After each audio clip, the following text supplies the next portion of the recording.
Yeah, we're good. Yeah. People be like, "Are they talking already?" Yes, we are.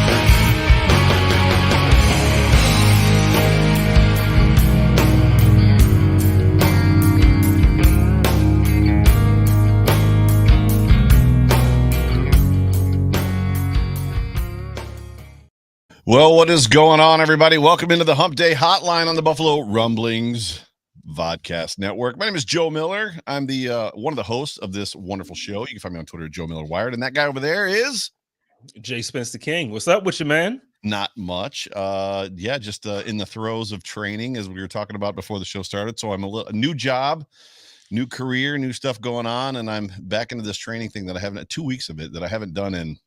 It's been decades since I've had to go through a training regimen. You've been given trainings, right? And just sitting in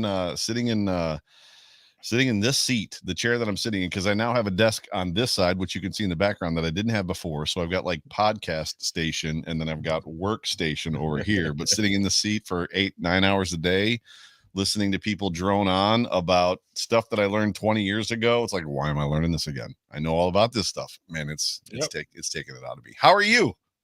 I'm good, man. I'm good. A little tired myself, but I got the energy for this. We'll get it going. It's Hump Day. Hump Day. Jump on it, hump that like button. So if you're in the room already, who's in here? So Richard Rush is in the room. Daniel Reese is in the room. I don't know who else is in the room, but yeah, if you're in the room, jump on that like button. But the Bills haven't really done much this week. It's been kind of quiet. No, but I texted you earlier, and I also posted a post on Twitter today. Like, just I love Brandon Beane, and the reason being, I guess we can kind of just jump right into it. Yeah. So nothing really this week. We didn't hear anything, no news. But the Las Vegas Raiders signed Derek Carr to an extension. I missed that extension, by the way. When did that happen? This morning, actually, when I text you, it was maybe like 5 minutes after I text you. Who has not been on Twitter for 3 days because of training? It's me. Well, long story short, it's a 3-year extension, and is basically he's going to be averaging $40.5 million per year for that extension. Wow. And my reaction to that, like, obviously I have family members who are Raiders fans. I have friends, and then Twitter, so it's like, yeah, good for you guys. You got your guy locked in. But then I'm like sitting there and I'm just like, dude, I love Brandon Beane. Like, It didn't even take a full year. Like, it didn't even take a full year for Josh's contract to look like a bargain for the guy that we have attached to it. And I know it's like, how can you say it's a bargain? He's averaging like 43, whatever he's averaging. I get it. It's a grip. It's a lot of money. Yep. But when you're seeing the likes of Carr get very similar to that, when you're seeing the likes of, and this is not a shot at Deshaun Watson, as a football player, he's a very talented guy. We haven't seen him in a year, but he has a fully guaranteed contract. So again, we're surpassing what we've done for Josh. Aaron Rodgers signed his extension, and he's making $50 million a year. Again, he's worth it. But so at this point, Josh's contract is just like, man, what a bargain. Lamar's coming up, right? So, and you got to think that with Derek Carr coming in at 40, if that's reported, and Daniel Gowrie says 3 years for average $40.5 million, you got to think that Lamar is probably going to get more than Josh. Is there a world, and not that we want to talk about the Ravens and the Raiders, but is there a world where you think Lamar is worth more than Josh Allen? As a Bills fan, I'm going to obviously say no. But in reality, the way it's looked at outside of Buffalo and the way it's talked about, yes, Lamar Jackson he's already an MVP. He's an MVP. Josh Allen, they talk on Good Morning Football about Josh Allen being the best quarterback in the league, better than Patrick Mahomes, better than Aaron Rodgers. I understand, and I feel the same way as a Bills fan. I feel that way. It's like, But yes, talk about it. like, yeah, no, go ahead and say that again. Just go ahead and say it again. Say it again. But in reality, when you're looking at things from a contract point of view, when these players come in to negotiate, same thing what we're talking about now with Jordan Poyer.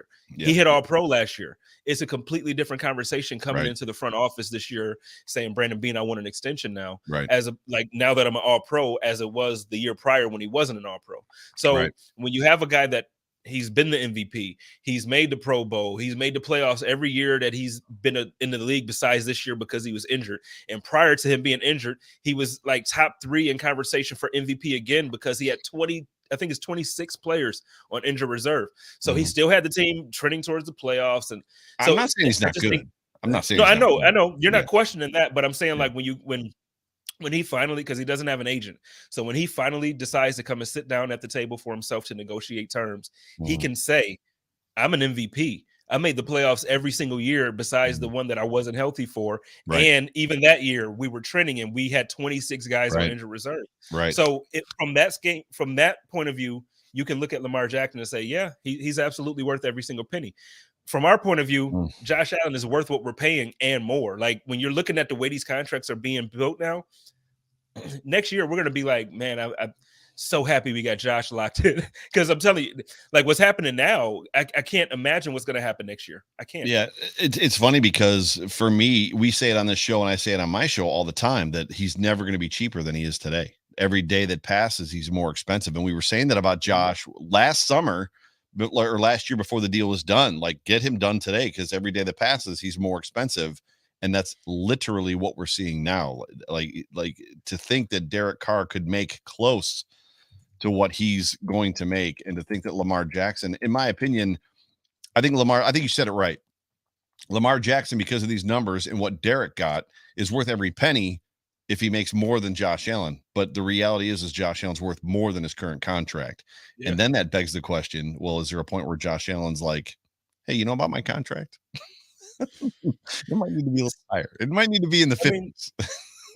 Yeah, but I think at this point, with it just being done, you obviously have to.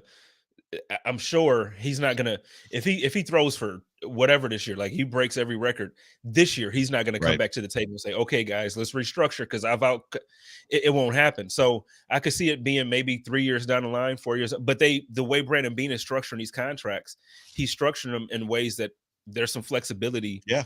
Later on. So we're in a really good place when it comes to Josh Allen as our quarterback. We're in a good place. We have our number 1 wide receiver locked in. Yep. We got, we're good, man. That's a great topic to discuss. And I don't remember I didn't get to watch the whole thing, but I saw it on YouTube and I caught a blurb of it. And then I was busy. I think I was on a break from training, so I couldn't watch it, but they were talking about, I want to get there in a second. They were talking about the Packers parted ways with Adams because they have Rodgers.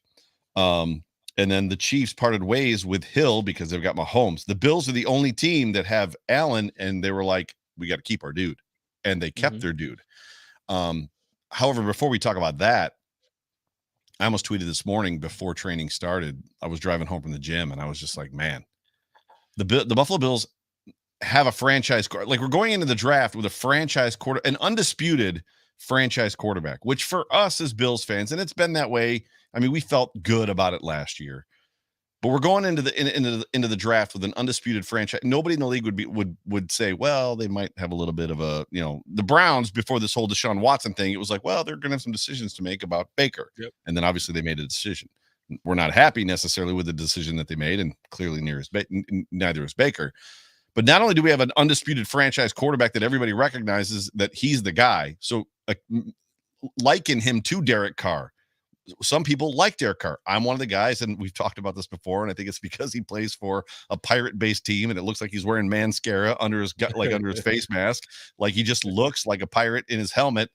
There's just things about Derek Carr I like, but I'm not going to sit here and try to convince anybody in the world that he's better or just as good as Josh Allen or Lamar or Aaron Rodgers or any of those guys. But not only outside of the fact that we have an undisputed, this is where I'm going, an undisputed franchise quarterback, there's legitimate people outside of Buffalo, people that have hated Buffalo for the last 10 years that are calling him the number 1 quarterback in the NFL. And how do you feel when you hear that? When you hear that, and it's not just Kyle Brandt. We would expect Kyle Brandt to say Josh Allen's the best quarterback in football. Peter Schrager says it. And when Peter Schrager says it, I'm like, you know what I mean? Like, I'm not saying pump the brakes, but I'm just like, this is wildest dreams land. This is a weird place to live. This is a weird place to be. Is it not? Yeah, I mean, especially being a bit like you said, like you mentioned, a Bills fan.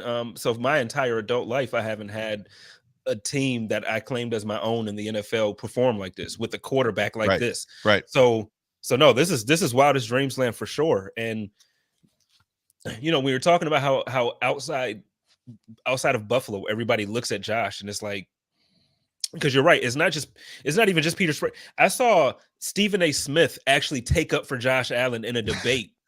Like, what in the world is happening here? The world's about to end, ladies and gentlemen. Like, what is going on?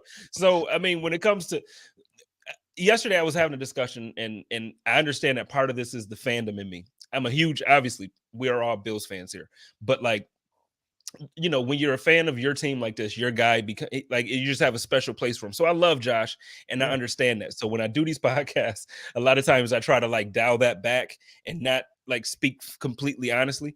But man, I was having this conversation with somebody on their pod, and I'm like, no, I'm gonna keep it real with you, man. Like, I think it does to me personally, and this is not me being like overly cocky. This is not me thinking that no other team has the ability to win. I think the AFC's loaded this year. Yeah. So I think it's going to be a gauntlet for whoever makes it to the Super Bowl. But me having Josh Allen on my team with Stephon Diggs, with this defense, Adam Von Miller, and just all of this stuff, I don't care who plays where. I don't care who trades to who for a receiver, for whatever quarterback, and I don't care what defensive end goes to what team in which conference, in which division. I got Josh Allen. And guess what? As long as I got Josh Allen, I'm confident that my team is going to be in it at the end of the game. I can't deal with any more heartbreaks like the 13 seconds.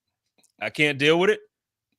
We got to get one. But at this point, I'm that confident. Like, man, whoever y'all want to bring in here, bring them in. I got Josh. We can beat them. Yeah, that's really how I feel. They did a thing on Good Morning Football. I think it was Monday, where they drafted the AFC teams. So what's up, sis? They drafted AFC teams, and they were just like, okay, we're going to go through, and we're going to, and everybody's going to pick 4 rounds, the four people on Good Morning Football, and whatever, however it falls. But it was wild to me, and I was with them for the most part with most of the picks that they made. I'm not at the point where a lot of people are calling the Bills the number 1 team in football, and Peter Schrager took the Chiefs first because you take the guy that won it, that was the best at least. And I know the Bengals were, but you take whatever. It was weird to me that they got to like 14, 15, and 16. And that's where the trash team showed up. It took for the AFC, there's 16 teams in the AFC. What's up, Uncle Dale? There's 16 teams in the AFC, and it took until the Jets, Jags, and there's one more team in the AFC that's just not great. Like 14, 15, and 16. Those are the bad teams. The other ones, the other 12, 13 teams are good.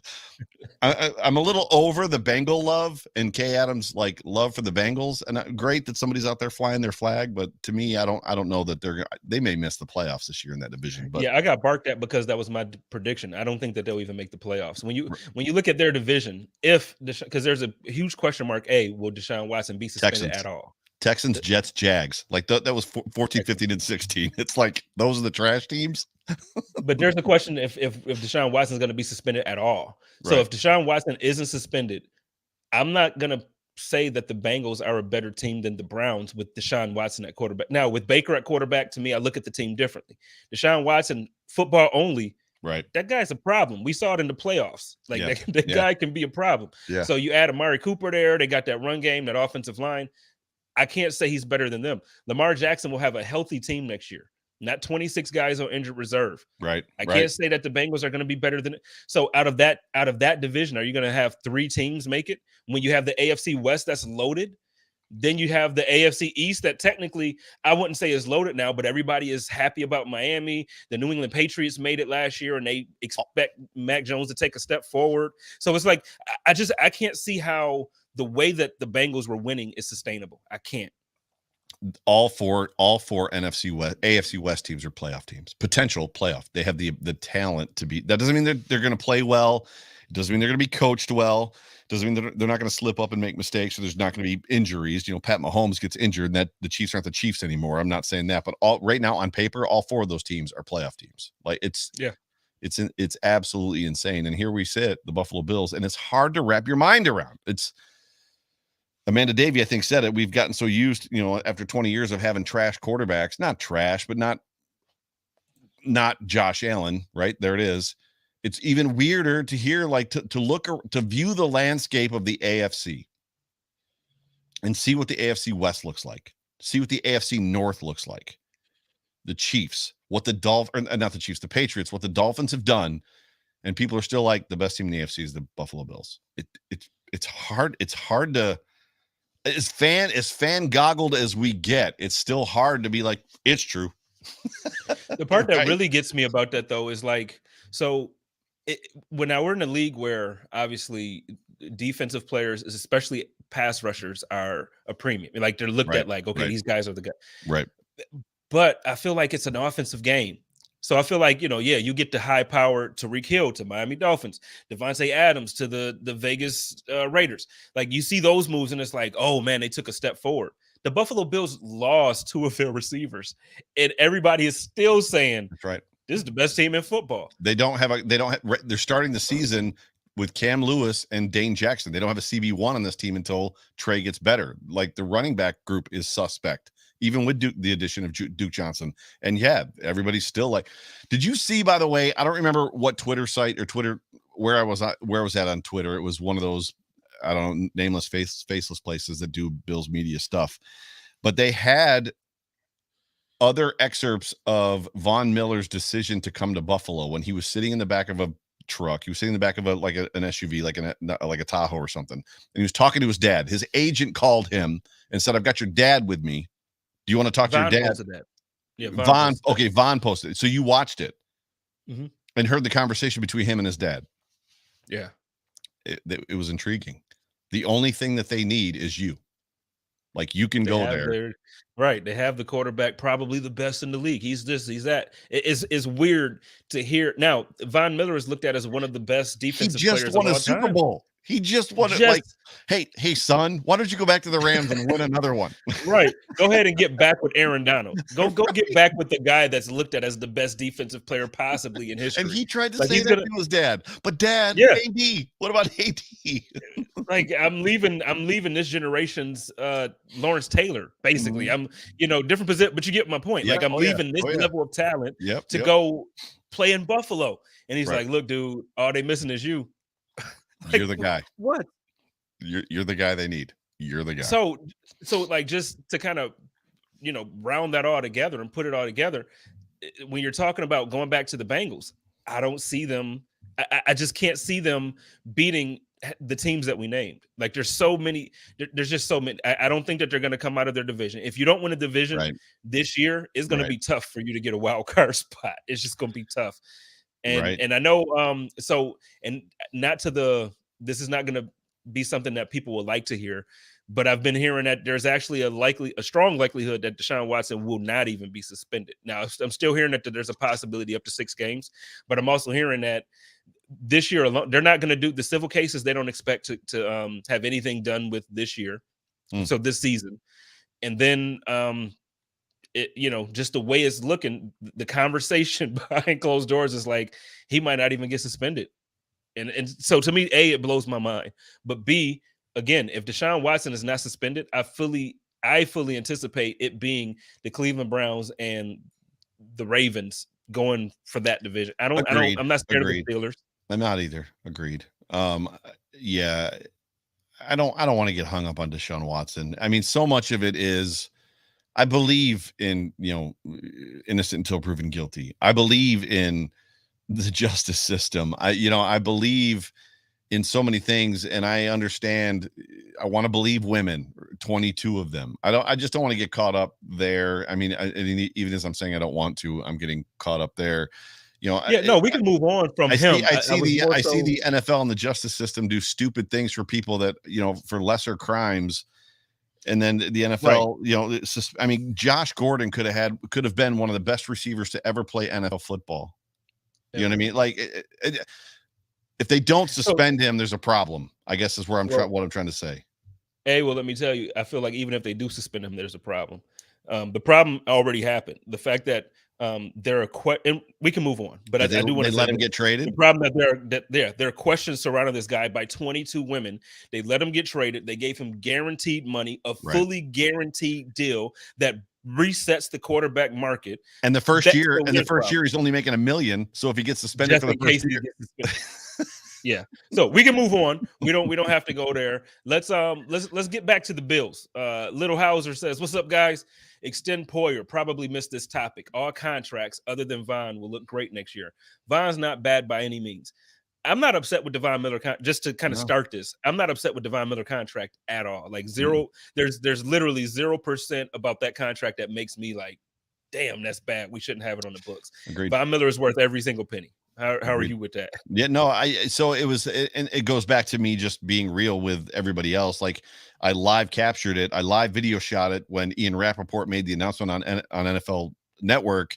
And when they said 4 years, $120 million, I was like, are you kidding me? For a 33-year-old? Like at first I was like, no, what are we doing? And then to find out it's 3 years, 52, it's like, oh yeah, that's fine. Like I'm good with that. Yeah, so, it makes sense. And to have him retire a Buffalo Bill, and if he wins a Super Bowl here, he becomes the only player in NFL history to win 3 Super Bowls, like with 3 different teams. There's, he goes into the Hall of Fame, maybe not as a Buffalo Bill, but as a member of a Buffalo Bills. I'm totally good with it. He's gonna be a legend, man. He's already a legend, and he's already a legend. And we have him jersey for life. I got to get me and McKenna one still. So I feel like I got to bet with somebody that if the Bills take a receiver in the first 3 rounds, they have to buy me a jersey. So Bryce, look forward to buying me a Von Miller jersey. Somebody said that they're not going to take a wide receiver in the first 3. I don't think the Bills should take a wide receiver in round 1, but they're definitely taking one in the first 3 rounds.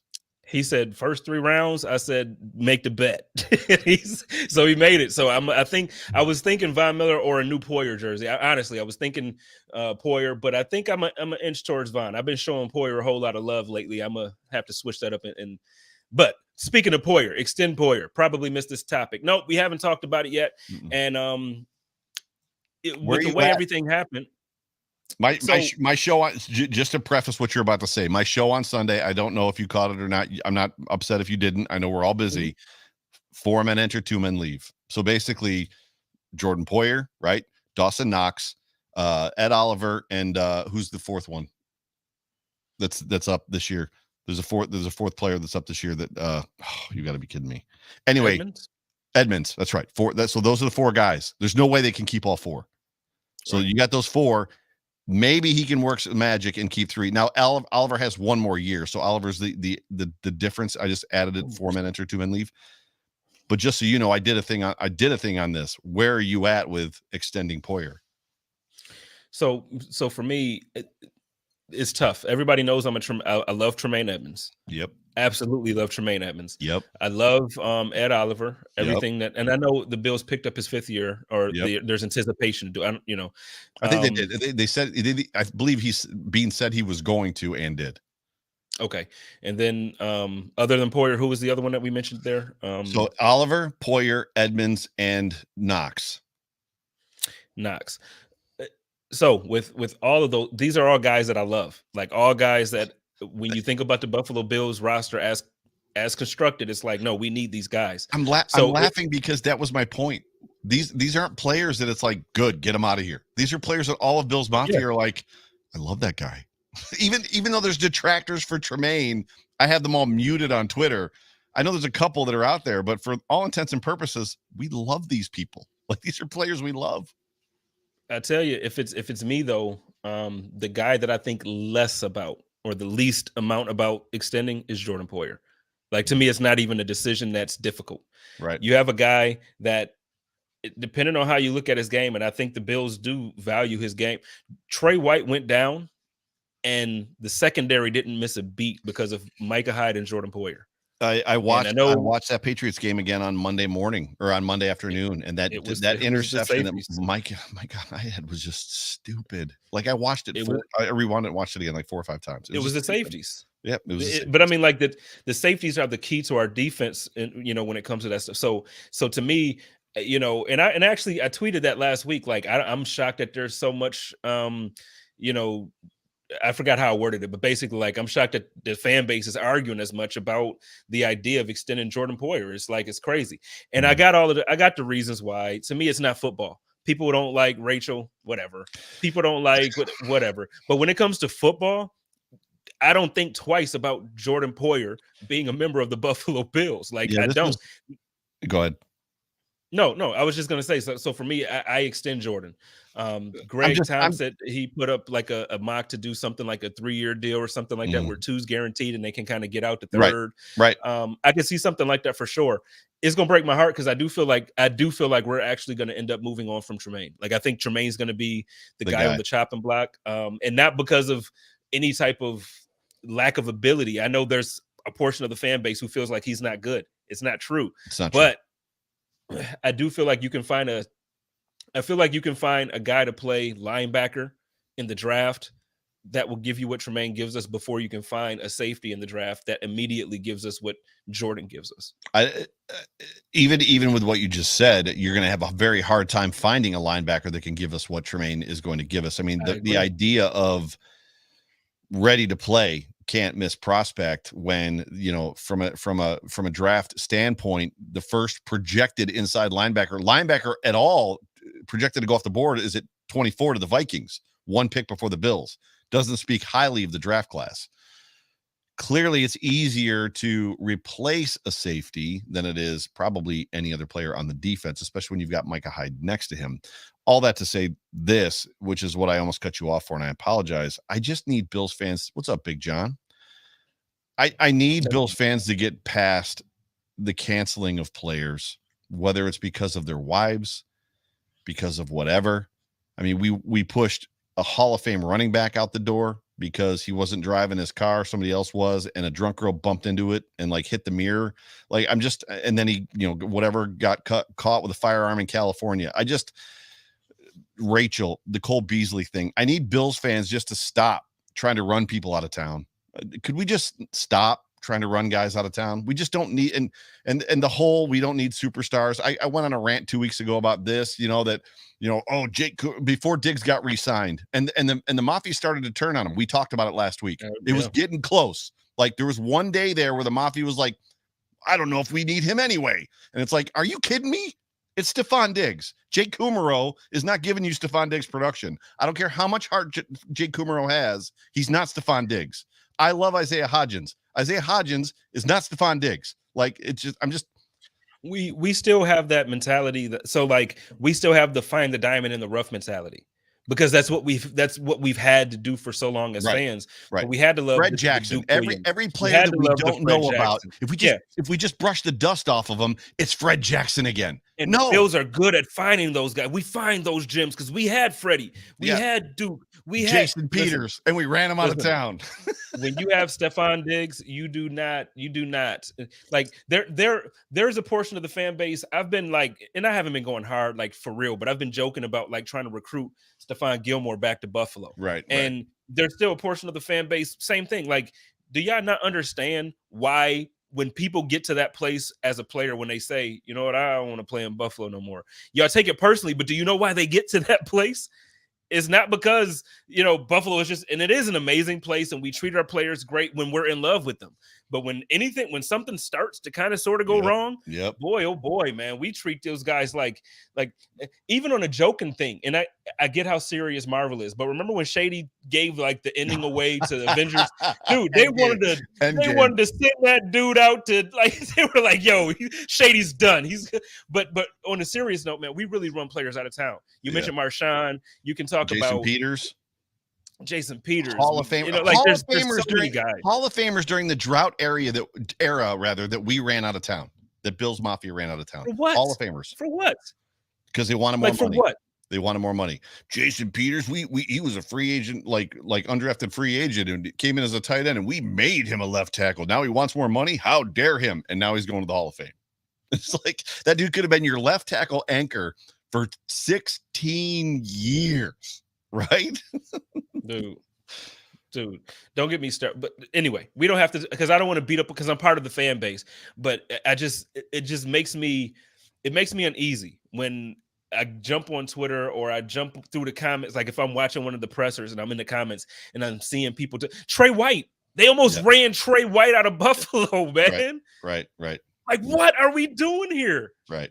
No, it's so. Anyways, we're totally off topic. You brought up the Josh Allen thing versus the Derek Carr contract, and you wanted to talk about Brandon Beane and how special he is. So I'm going to give you the floor, and if you have a question for me, you can ask me. But did you want to expound upon Brandon Beane and the magic that is this guy? This guy, I don't want him ever to leave Buffalo. I want him to retire at 65 years old. I want him so old and so country, talking like Buddy Nix, but he's Brandon Beane, right? That's what I want in 25, 30 years. Like, who's the longest tenured GM in the NFL? In the NFL? Oh, if Chris Jenke was here, he would know. I couldn't tell you off the top of my head. It's going to be somebody ridiculous Jerry Jones don't count. Jerry Jones, right? Somebody ridiculous that probably you could argue doesn't belong in his position anymore because his team is probably trash. But I don't know. It's Bill Belichick after Jerry, then it's Bill Belichick. Those guys don't count. Right. I don't think Belichick counts because he's the coach, but in a sense it does count because he's making the business. So I want Brandon Beane to be the GM version of Bill Belichick. I want him around. Right. I want Sean McDermott to be around like Mike Tomlin is around for Pittsburgh. Right. Like, I get it.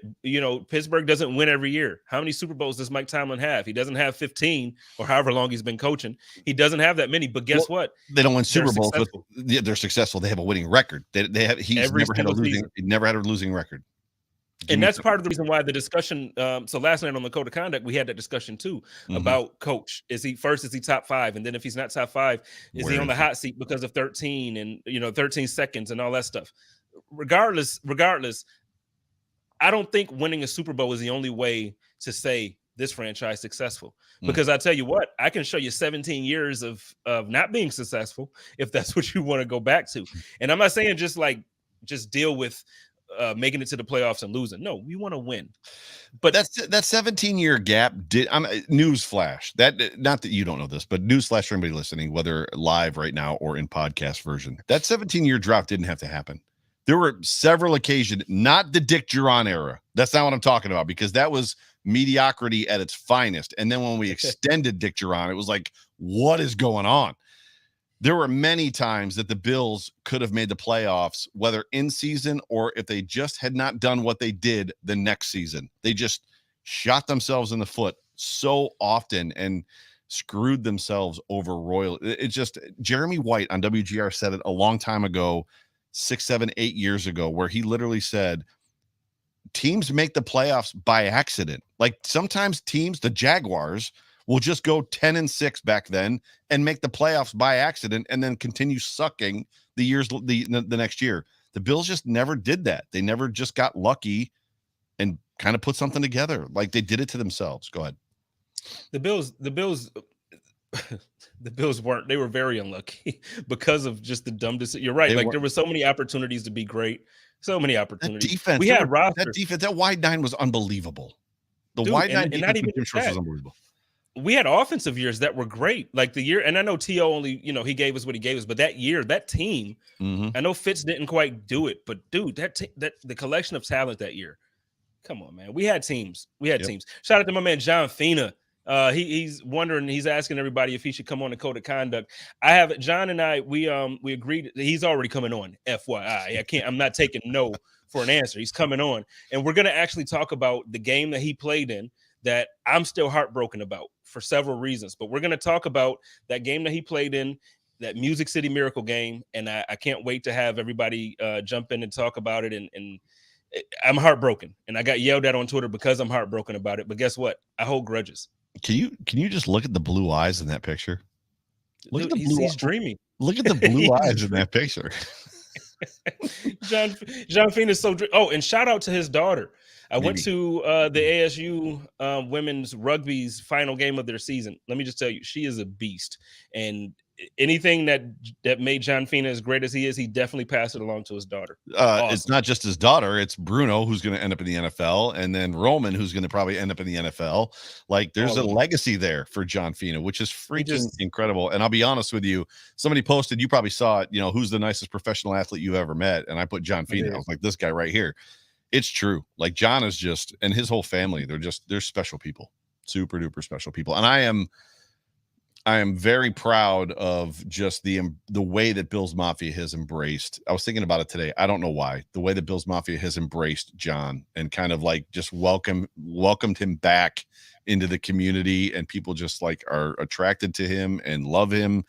And I'm glad to be a small part of just that journey. And I think you are too. John's just a special dude. So he's a wonderful person. I hate that. Obviously, I support the reason why he wasn't at his daughter's game, but I hate that he wasn't there because I wanted to spend time with him. Yeah, he's just one of the best guys that you're going to meet, player or not. He's just an all around great guy. So, John, thank you he sends Joe and I these like encouraging messages every so often, and it seems like every time that he sends them, it's like right on time. You get what I mean? Like it's like the perfect. John is just. I'm just telling you, if you guys don't have the luxury of having a relationship with him, go on Twitter, follow John Fina. He's not the kind of guy that'll shut you out. He will show you love. Like this guy is, and we're having it like this is the John Fina dedication love show right now. But and we can move forward. But I mean this, like, and I try to do this publicly a lot because I feel like we always wait to give people their flowers. No, get that guy his flowers. He's freaking awesome, man. Like the dude he's amazing. Freaking amazing. He's telling us to get back on topic. I don't think we have a topic. I think we're just vamping tonight. We were just the last time it was, do you remember Matt Warren? Remember that? So it was last year, I think around this time when you and I just kind of went at a show and didn't have we're just gonna go on and talk, and then some douche like said something about it on Twitter. It was like, oh, this is a horrible show. These guys are all over the place. Matt Warren came out and defended us, which was amazing. It was like, well, that was cool. Why isn't John verified? Like he's actually an NFL player. He's an NFL player, and he's a contributor for Rumblings, which is why you and I are verified. So we got to get him verified. We got to get him verified for sure. Yeah.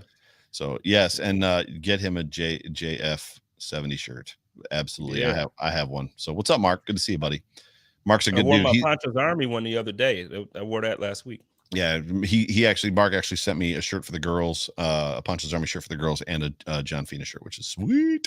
So yeah. And by the way, just so everybody knows, it's still out there. John carries it on that if the Buffalo Bills win a Super Bowl, that we are going to, for charity, John and I are going to go through a table, and I'm now cordially inviting you to that event. So if the Bills win a Super Bowl, the three of us, if you're game for it, we'll go through a table. To go through a table. Jump through a table. I might have to pray on that one. Because the way my back is set up, man, you will not see me back in a long time. So we'll see. I'll do it. All right. If we win the Super Bowl, I'll jump through a table. It'd be for charity. So it'd be a charity event. So we try to do it get a crowd there and stuff like that. Do it for charity. I was thinking about for charity. Nobody's going to care about you and me going through a table. They're only going to care about John. Well, I was thinking about if the Bills win the Super Bowl, I was going to cut my hair for charity. Oh, wow. That was, right. but no, I could do a jump through the table because I like my hair, so I'd rather keep it. Yeah. And Richard Rush, yes, you're invited. Everybody's invited. So absolutely. You're doing Amanda's telling me you're doing it, Spence. It's happening. You might not be able to walk afterwards, but you're doing it. So that's funny. So what's next? So actually the question. Oh, go ahead. Oh no, I was gonna say, so the question for the show, you basically were asking if the Bills are, if we're ready, if the roster is draft ready. I feel like going into the season, even without the draft, I'm so confident in the roster that we have, even without the draft. So I'm excited to see what Brandon Beane does in a draft where it seems like we have more picks than we can keep. So I'm very interested to see in what his, just what he does. Does he trade up? Does he trade picks away for players? Does he package? We just got done talking about contracts. Does he send Tremaine away to try to get something back for him now, or what happens? It seems to make the most sense Joe's going to break a hip. I'm not that old. It seems to make the most sense to go back. To let some at 25, why not move to 33, right? Or 34, sorry, I just hiccuped, or some position, pre 40. So let somebody get back into the first round, get some extra picks for it, and then move those picks. Because you and I talked last week, I think about, there's excuse me, I got the hiccups. There's probably only 4 guys making this roster off the draft. So why draft 7 guys or 8 guys? Because they're not going to stick. Yeah. It seems to me to make most sense to move back and pick up, and maybe if you can draft 4 guys in the second and third rounds and then be done for the weekend. I mean, if the Rams aren't going to draft anybody, so if they can do that and win a Super Bowl, then I don't know why we need to draft anybody out. Jamie, he's old. I am too, Jamie. I promise. So is Jamie. Jamie's old too at this point. I'm the oldest, but she's old. I think we all, once you hit a certain point, it's like, okay, so how are you old today? It's not like how old are you? How are you old? Listen, Jamie Hamlin is my sister, and only one of us is a grandparent, and it's not me. Ooh, ouch. He's taking shots here. He's taking shots here, Jamie. So, but let's ask so first, starting up, what do you think? Because I know you just said, so you don't think that we should go wide receiver round 1. So what direction are we going? Can we stop right there? Because I put a tweet out on Twitter just about, and you and I have talked about the running back in round 1, and I understand that it's a different league. I understand that, running backs different league, meaning that it's a passing league. I understand and fully get that, for all intents and purposes, running backs last 3 to 4 years, maybe. And wide receivers have a longer career. I understand all of that stuff, but wide receivers can still be got, just like running backs, round 2, round 3. Alvin Kamara was a 4th round pick. Stephon Diggs, late, right? There's guys that can be gotten late. Devontae Adams was a 2nd round pick. If we are hell bent on the reality that you don't draft a running back in round 1, why would you draft a wide receiver in round 1? I guess I need to justify I need to get past that piece first. Why would you ever draft a wide receiver in round 1 if you can get quality dudes that can make a difference? Gabriel Davis in round 3. It's different though, because I don't think Gabriel Davis is viewed as, like he's not a Justin Jefferson. Justin Jefferson's the only one from that draft, and there were 6 wide receivers taken in that draft, I think. Well, okay. I mean, maybe that draft's a bad example. Let's go back a few years. Like, go back to the OBJ draft. Go back to, go back to the year where we went and got Sammy. Sammy didn't work, but there's wide receivers typically last longer for their careers when they're good.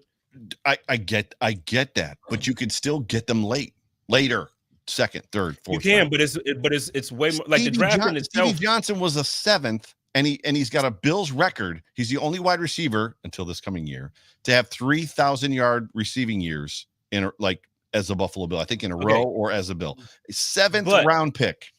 But when you look at Stevie Johnson and you compare him to other number 1 receivers in history, do you look at Stevie Johnson like a stud? No. Or was he right? So what I'm saying is, like, it's a different caliber. He was our number 1 guy, so he got those targets, and he, and Stevie was great. I don't mean that as a diss to Stevie. I love Stevie. Agreed. But what I'm saying is, there's also when you draft a Justin Jefferson, when you draft a DeAndre Hopkins, who DeAndre Hopkins, it's a different quality of player. But we are never going to draft in that position to get DeAndre Hopkins. We're not getting a D-Hop. We're not drafting top 10. It's unless the wheels come off. And then we're having a different conversation about, is Josh Allen worth the money? Is McDermott on the hot seat? Right? Or was somebody injured? I'm checking to see when. Do you know when Eric Moulds was drafted? I believe 90s. What position? Round 1, pick 24. How about that? The Bills picked 25 this year. So there you go. So again, you just said we can't. We got one with Eric Moulds 1 pick earlier. Yeah. And the thing is, for me, I'm not one of those guys that say don't draft running back 1st round. I think there's a difference in drafting mid to high 20s as opposed to drafting top 10. If there's a running back there, you take him. Like, if the guy at 25 can help you get over the hump and help your running game be improved, you take him. What's a bigger need? What's a bigger need, running back or wide receiver? For me, wide receiver. Really? Yeah. Yeah, for me, wide receiver. I understand why everybody loves Gabriel Davis. I love Gabriel Davis. I don't think he's as good as we think he is. And no, okay. Let me reframe the question. What is the bigger need, knowing that that they're going to take the other one before round 3? Does that make sense? So what is the bigger need in round 1, wide receiver or running back, knowing that before round 3, they're going to take the other position? I still say wide receiver because to Still me, wide receiver. I don't think you can in this draft you don't have to take a running back the first couple rounds. I think now after obviously the draft talks and how everybody moves up or down and all that, now there's running backs that are like you take him in the first round, but all throughout the year, all throughout the football season, every draft analyst that I personally know, and then every guy that you watch on FS1, ESPN, and all these other networks have been saying, this isn't the draft for running backs. You're going to have a deep one in 2023. 2022 isn't it. So Right, I'm just not the guy that's going to switch it up just because some guys have some good drills or they do well at the combine. I agree. No, to me, this year is a deep wide receiver, deep cornerback, deep safety draft. Hey, we got 3 needs that we just talked about right there. For sure. But again, okay. that depth that you're talking about, it being deep, provides the opportunity to get them in rounds 2 and 3. I mean, what happens if they trade back from 25 to 38 and they end up with 3 second-round picks and they get wide receiver, running back, safety, or corner, right? But I'd be pissed because we don't have 3 extra or 2 extra roster positions open. Like we only have limited space anyway. And again, maybe obviously Brandon Beane is a GM and I'm not for a reason. But to me, when I'm talking about like having picks, it's like, why are we literally just going to draft somebody to give them away? Like, we're going to develop these guys. If they stick to our practice squad, we're going to develop them, put our resources into them. And then another team is going to come pluck them when they get an injury because we are still one of the healthier teams in the league and blah, blah, blah, blah, blah. Right. And then just want to also comment on John Herring says, I'm seriously underrating Davis. I think Buffalo is seriously overrating Davis. And when I say that, you have to understand where I'm coming from and what my heart is. I'm not saying he's bad. I think Gabriel Davis is actually a really, really good receiver. I don't think what we saw in that playoff game against the Chiefs makes him a potential wide receiver one. There's some recency bias there for sure. But I think that's all it is. And I understand. I love him. I am not saying anything negative about Gabriel Davis. I'm happy he's on our team. But when you're looking at Gabriel Davis, he's not going to go and be wide receiver one on, like you send him down to Miami. He's not. You send him, like if look at the top teams in the league, right now, you send Gabriel Davis down to Miami. He's probably the 4th wide receiver on their team. Yeah. The Buffalo Bills round 1, if they make a pick in round 1, even with Tremaine Edmonds on this roster, and they know that. So hypothetically speaking, 4 men enter, 2 men leave. They know that Edmonds is not going to be here after year 5. So we're gonna walk out the last year of his contract and then let him go find a deal. They got to take a corner at 25. They've got to go corner. That's the only acceptable draft pick. Getting back to the original question. Mm-hmm. Only acceptable draft pick at 25 is corner. That's it. And if somebody else just posted, and if corner's not there, you trade out of that pick. I can see. I'm not mad at corner. I'm not mad at corner or receiver. Well, you said, I think last year, imagine if we drafted another number 1 corner and we got that guy and Trey across from him with our 2 safeties, and Terrence Johnson. Again, I'm with it. Trust me, I'm not mad at it at all. I just I still think it's a need that. Dinner date. Oh, he already knows. It's whatever you want to do, John. Yes, you just let me know. Yes, but you've got my number. Yeah, just whatever you want is a yes. But seriously, when we're talking about the wide receiver room and we're talking about the cornerback, I think cornerback, if you really look at it, is the greatest need. I will agree with that. Is the greatest need, but I think a lot of us are under appreciating the need for a wide receiver because of the recency bias with Gabriel Davis. We lost Emmanuel Sanders and we lost Beasley. And I know we picked up, we picked up what's this guy? Jameson Crowder. And I like Crowder. Very good, younger, so he's going to give us a little bit, hopefully. But Jameson Crowder. We need a wide receiver. I just don't think we need one in round 1. I hear you. For me, I'm just is best player available out of those positions in those rounds for me. Right, So right. if there's a higher graded receiver than a higher graded cornerback, or if the value, it just depends on the value, and you have to give Yeah, and take. So yeah. like, okay, well, come around second round, when we pick in the second round, how do you think the board is going to fall? Will there still be quality cornerbacks if we take a wide receiver in one, or will there be more wide receivers in round two? So we take the cornerback first. Whatever Brandon Beane does, I'm going to trust him.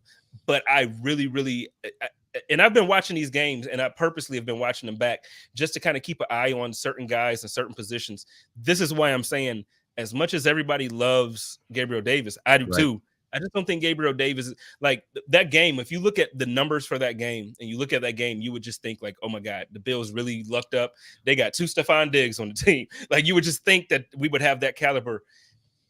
He hasn't shown me that yet. I would love to be wrong. Right. But I don't think I would put Gabriel Davis on that level of wide receiver. So to me, I do think when you're looking at and I've said this every week now, I feel like a broken record. When you look at the Super Bowl winners of the last 3, 4, or 5 years, look at the depth that they had at wide receiver.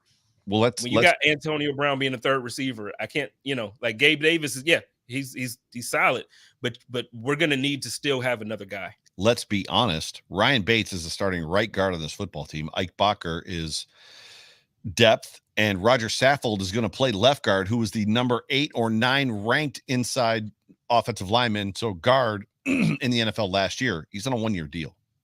Mm-hmm. Don't be surprised if the Bills go inside offensive line, if they go guard at 25. That's possible as well. It is possible. And I can't say that it wouldn't necessarily be smart. It might be smart. Didn't mean to shut the conversation down. No, somebody is trying to correct that. I wasn't saying is opposite, but not. Somebody's texting me about our conversation when I said Nuke. I didn't say Nuke was drafted top 10.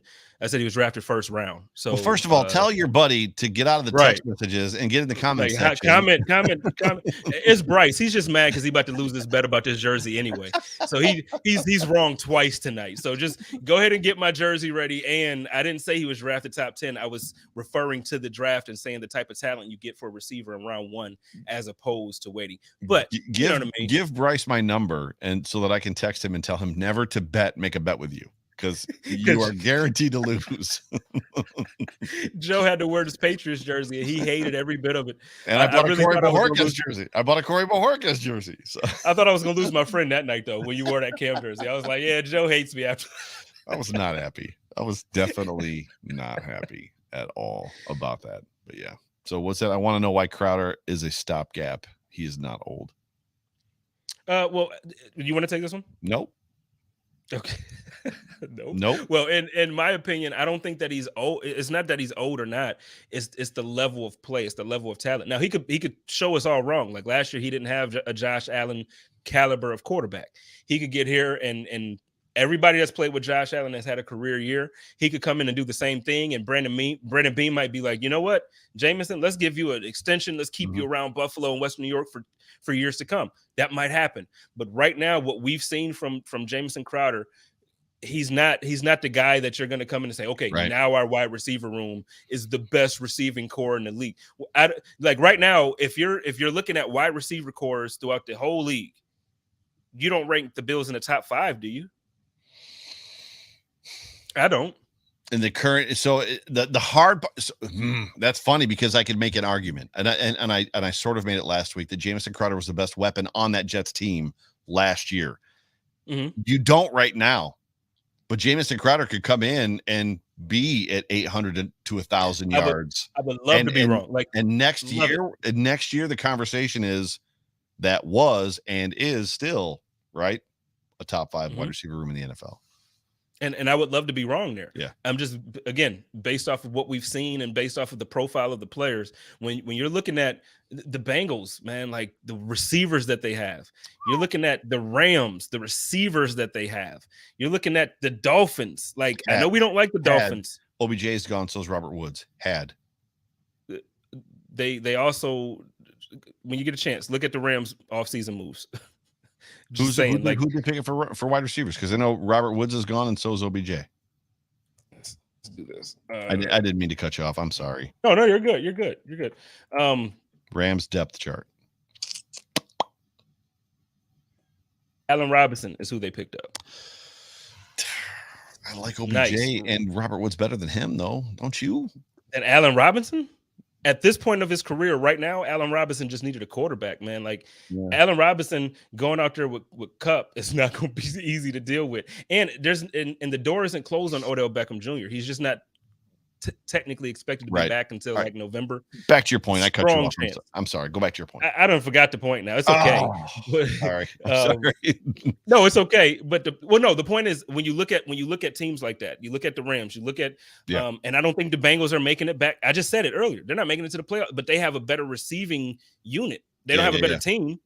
You look at we could go around the league honestly, and there's a bunch of teams that we could look at and we're like, okay, these guys actually are stacked when it comes to this. I don't think the Bills have a top 5 wide receiver unit. This is a great question. And Devontae Adams went to New England, right?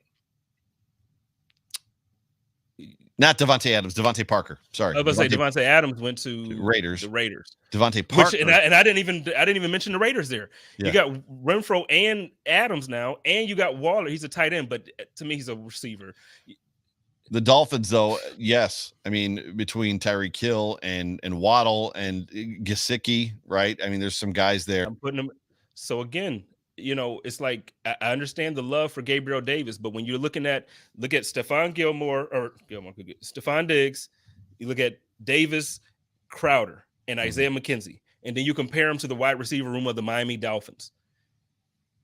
Which not saying because we love our team. I get it. We love our squad, so we're going to take our boys. Right. But if you really are being honest about this and you're just taking talent, you're a GM and they say, okay, you get to take the Broncos. Come on, man. And they just got a quarterback. I like me some Cortland Sutton. I love Cortland Sutton. I can't wait to see what Judy does. Yep. I think Judy is going to be a problem. I think so what I'm saying is the Chargers are loaded. Dude, you know who doesn't have a great wide receiver core? The Chiefs. but they got Patrick Mahomes. So I don't know. See, I think y'all sleeping on the Chiefs because I don't think Juju is nearly as bad as what we want to make him. We just don't like him. I think there's every receiving talented player has a shelf life, and that shelf life comes quick. And I think Kelsey's 34. Kelsey's 34, going to be 34. And Juju, to me, I think has lost a step as well. But we'll see. I mean, I could be wrong. I don't think he's lost a step. I think that his quarterback lost his shoulder. So like he was getting the ball thrown by Ben Roethlisberger at that point. That's absolutely I just don't think, true.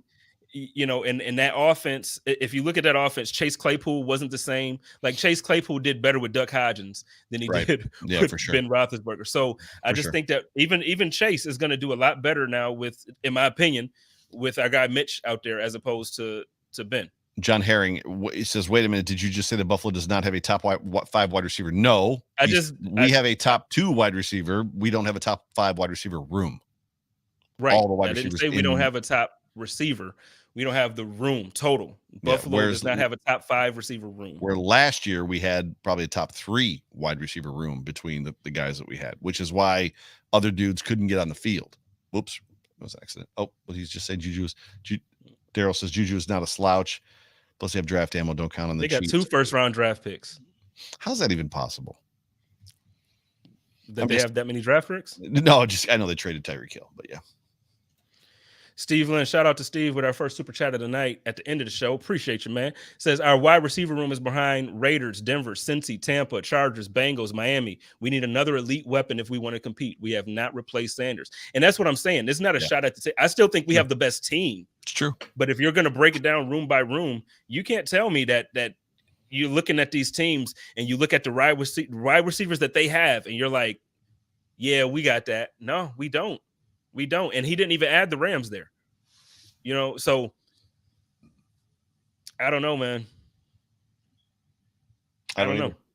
I don't either. We'll see. We will see. And we are absolutely at the point where we talked about this a couple weeks ago, I think, where Josh Allen is the quarterback now that has to raise the level of play around him, of the guys around him. He's that guy. Yeah. I think he's there.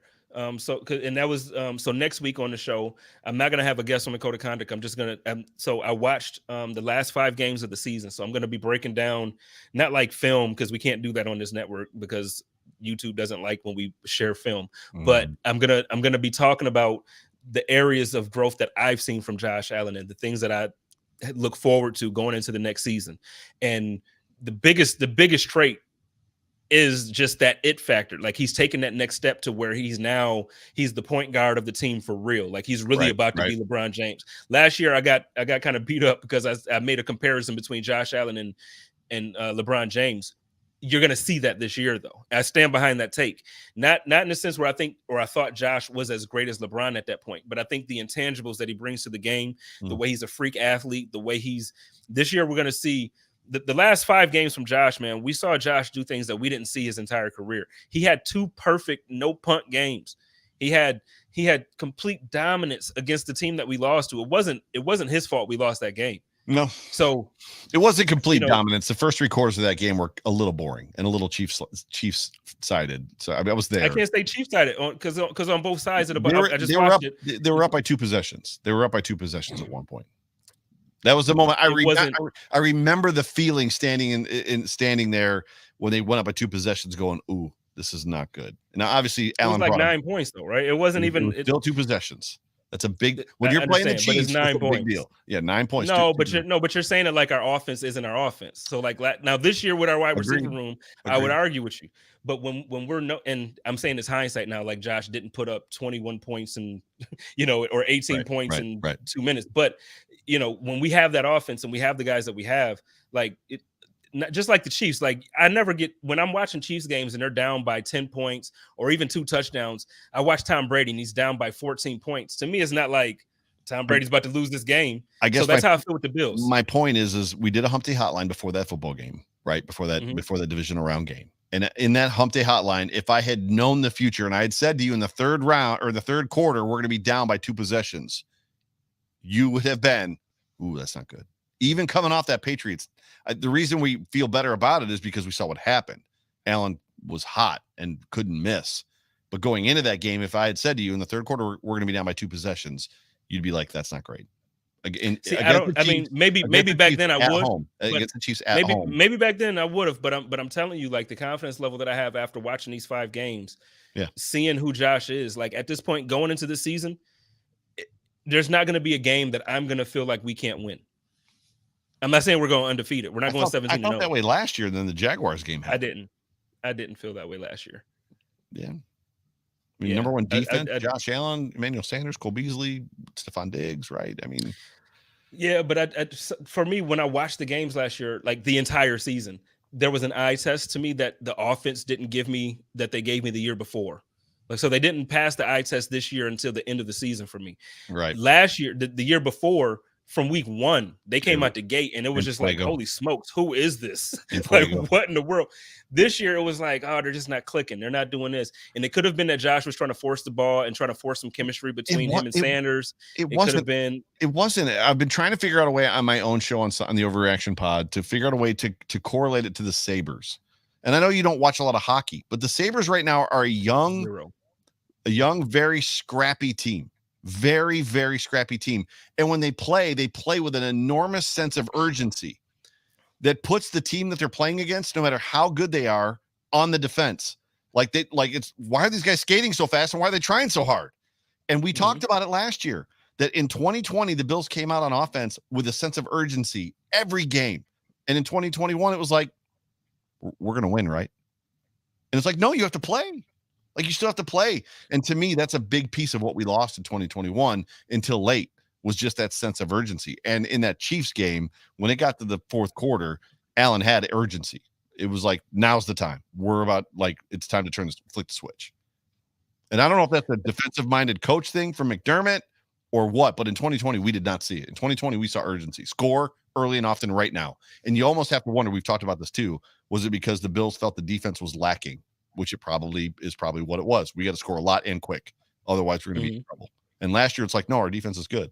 Stars back, we're good. We'll just play. And I can't wait to see. I can't wait to see for both of them to come together. Like, give me the offense from 2 years ago and the defense from last year, and just destroy teams. Like, I want to see, you go out there and put up 35 points and keep teams to 6 or 9 points. I want to see that. Right. I do. Right. I don't think it's realistic in the way the AFC is set up this year, but dude, I want to. want to see it. And real quick, last comment of the night. Shout out to my man D. He's been here all night. All night. He says they didn't have the running game figured out until late either. And so this is the part.